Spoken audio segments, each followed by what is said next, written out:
Bismillahirrahmanirrahim. Assalamualaikum warahmatullahi wabarakatuh. Bersyukur kepada Allah Subhanahu wa taala dengan lafaz hamdalah. Alhamdulillahirabbil alamin. Bersalawat kita kepada Rasulullah sallallahu alaihi wasallam biqaulin Allahumma shalli ala sayyidina Muhammad wa ala ali sayyidina Muhammad. Assalamualaikum ya Rasulullah. Bapak Ibu jemaah salat fardu zuhur yang dimuliakan oleh Allah Subhanahu wa taala. Mari kita mulai ta'lim kita dengan membacakan Ummul Quran. Ala hazihi niyyah wa likulli niyatin shalihah. Al-Fatihah.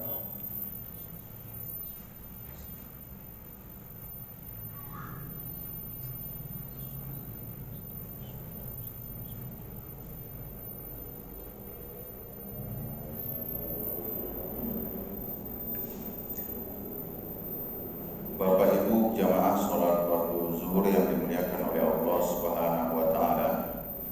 Pada kesempatan kali ini sedikit kita belajar, yaitu masih seputar sejarah berdirinya Bank Muamalah di tahun 90-an. Itu ada keresahan dari Ketua MUI Kiai Haji Hasan Basri almarhum dengan Ketua IKMI Ikatan Cendekiawan Muslim pada saat itu, yaitu Profesor Dr. B.J. Habibie, yang mana beliau juga menjabat sebagai Menristek, yaitu Menteri Riset dan Teknologi. Kenapa? Karena umat Islam yang berada di Indonesia ini mayoritas itu beragama Islam. Mulai merdeka sampai di era 90-an belum ada bank yang berlabelkan Islam. Ini sangat memperhatikan bila dibandingkan pada saat itu berdiri Islamic Bank di Inggris, yang sama-sama kita ketahui jumlah umat Islam minoritas. Begitu juga di Amerika berdiri Islamic Bank. Indonesia belum memiliki bank Islam pada saat itu. Nah, mereka jumpailah ini Presiden Soeharto dan dialog. Kami mau mendirikan bank Islam. Di mana konsep yang ditawarkan? Konsep yang ditawarkan perbedaannya yaitu ketika pinjam meminjam. Di antara perbedaannya itu pinjam meminjam. Terus ditanya Pak Harto, apa memang bisa minjam misalnya 1 juta dibalikkan juga 1 juta? Bagaimana operasional bank ini? Kalau misalnya seperti ini nanti kolab seperti itu. Ada kekhawatiran. Sementara dalam Islam itu ketika seseorang itu meminjam uang 1 juta, maka dikembalikan 1 juta. Ini yang dikenal dengan qardul hasan. Maksud qardul hasan ini hutang tanpa bunga. Lalu dijelaskan oleh almarhum Kiai Haji Hasan Basri yang pada saat itu Ketua MUI, bahwa dalam Islam itu banyak sekali yang bisa dilakukan untuk memperoleh profit, keuntungan. Di antaranya yaitu mudharabah, bagi hasil. Ada istilah murabahah, pembiayaan. Ada istilah musyarakah, kongsi. Ada istilah ijarah, sewa menyewa. Ada istilah wadiah, yaitu menitipkan barang. Seperti itu. Tertarik nih Presiden Soeharto dengan tawaran yang ditawarkan oleh Ketua MUI dan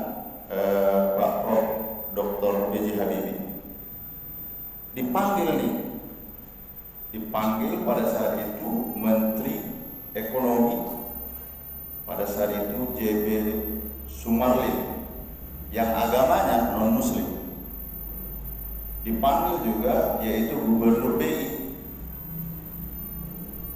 saat itu yang menjadi gubernurnya Andrianus Moy yang agamanya juga non muslim. Jadi pertarungannya ini pertarungan bukan hanya dalam tatanan teoritis, tapi dalam tatanan prakteknya.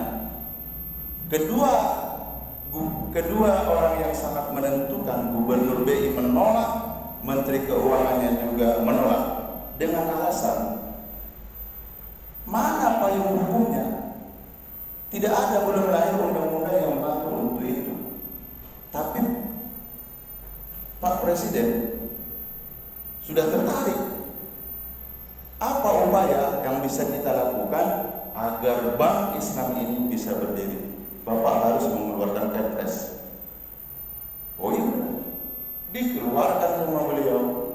Nah inilah apa bahasanya, sejarahnya. Jadi ini bukan tanpa perjuangan yang panjang, itu dikeluarkan berdasarkan Kepres.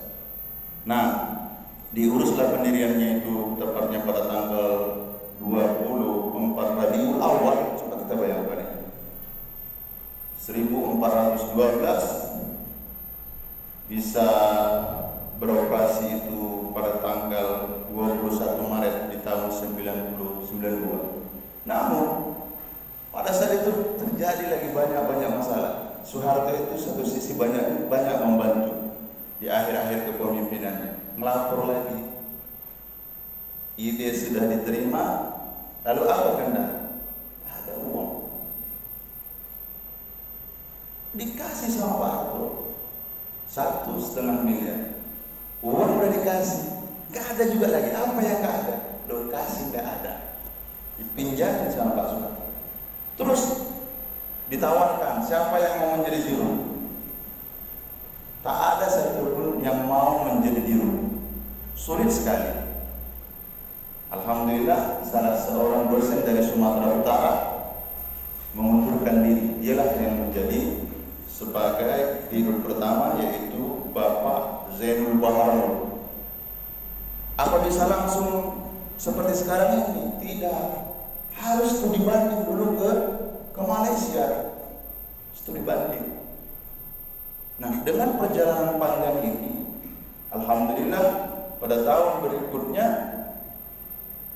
muncul pula lah setelah reformasi itu di tahun 2001 BI mengeluarkan satu peraturan yang dalam peraturan itu lahirlah Undang-Undang Bank Syariah seperti itu. Jadi kemarin kita sudah sampaikan, Ustaz, ternyata contoh sederhana. Kemarin ada kita istilahkan dengan baik keuntungannya dari jual beli atau dimulai dari musyarakah. Contoh, Bapak mau minjem, mau beli rumah, ditanya, Bapak punya duit berapa? 50. Rumah yang Bapak ingin mana? Sana. Harganya berapa? 200.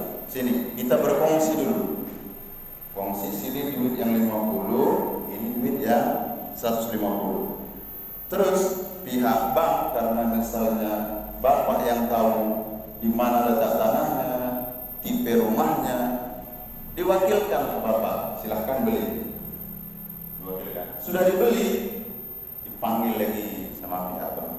Bapak punya aset di situ 50 juta, kami pihak bank punya aset 150 juta. Deal. Silahkan tinggal di sana. Sekarang Bapak mau nggak itu menjadi hak milik Bapak? Mau. Caranya bayar. Kalau kontrak saya tidak ada, lihat nih. Kalau kontrak saya tidak ada, kalau dicicil bagaimana? Kalau dicicil tidak apa-apa, cicil 10 tahun. Jadi itu kita beli rumah seharga 200 juta, maka kami memperoleh keuntungan dari jual beli itu, bukan duit dari duit lagi, dari keuntungan jual beli. Berapa dia minta? 50 juta. Itu tertera. Ada orang yang ini yang nyinyir kita, sakit hati kita kalau nggak mau memahami. Sama aja yang Pak Ustaz. Kalau kita di bank konvensional untung juga, malah lebih banyak yang ngambil untung itu bank muamalah atau bank syariah. Ini bukan bicara mahal atau tidak mahalnya, murah atau tidak murahnya, tapi ini adalah mengenai keimanan. Kalau ditanya, lebih murah mana daging babi daripada daging lembu? Daging babi itu 1 kilonya 40.000. Daging sapi 110 atau 120. Kira-kira ditawarkan, Bapak pilih mana? Sama-sama daging nih. Pilih daging babi atau daging lembu? Ini bukan bicara mahal atau tidak mahal, tapi ini bicara mengenai sejauh mana tingkat keimanan kita bahwa ini dibolehkan. Contoh lagi, kemarin sudah kami sampaikan, ini yang disampaikan almarhum Dr. Tengku Zulkarnain. Zina itu halal, zina itu haram, nikah itu halal. Letaknya di mana perbedaannya? Nikah itu akad, proses hantaran lagi, proses malam berinai lagi, mahar lagi. Berapa maharnya? Oh, anak saya ini S1. S1 mana Pak? Al-Azhar. Anak saya ini S1. S1 mana? IAIN. Berapa maharnya? Kami minta 20 juta. Mahal. Terus ada yang murah. Di mana? Di bawah pokok mangga, di bawah pohon rambutan. Berapa? Bisa lebih murah. Tapi permasalahannya yang ini halal, yang ini haram. Kalau posisi itu anak kita, mana yang kita pilih? Lagi-lagi ini bukan bicara halal, ini bukan bicara mahal atau tidak mahal. Ini menyangkut bolehlah seperti itu. Dan perlu menjadi perhatian khusus untuk kita. Lahirnya bank muamalah ini bukan serta-merta, tapi butuh proses, butuh meyakinkan, baik itu dari segi konseptor, baik itu dalam ranah-ranah payung hukumnya. Mudah-mudahan ini bisa menjadi pertimbangan kita semua untuk lebih mencintai dalam tanda petik menggunakan bank muamalah ataupun bank syariah. Minimal uang kita itu menolong umat Islam. Mudah-mudahan ada hikmahnya. Kita tutup majelis yang mulia ini dengan ucapan hamdalah.